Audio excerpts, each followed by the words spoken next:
To send Bitcoin on current bank, you first need to have a current bank account and a Bitcoin wallet.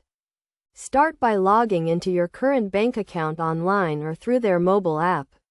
Navigate to the section where you can link external accounts or wallets and select the option to link a Bitcoin wallet. You will then be prompted to enter your Bitcoin wallet address, which can be found in your Bitcoin wallet.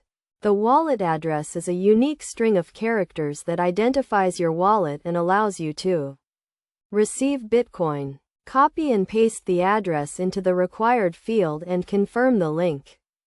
Once your Bitcoin wallet is linked to your current bank account, you can initiate a Bitcoin transaction.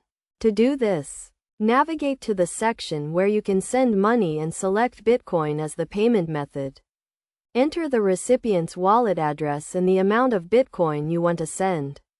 It is essential to double-check the recipient's wallet address to avoid sending Bitcoin to the wrong address. You should also be aware of the transaction fees associated with sending Bitcoin, as these can vary depending on the network congestion and the fee set by the sender.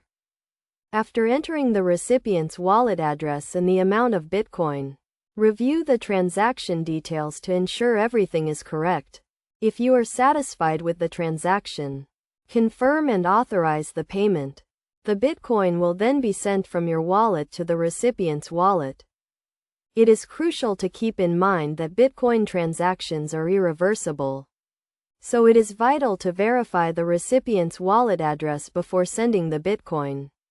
Additionally, be aware of the current market value of Bitcoin, as the value of your Bitcoin can fluctuate rapidly.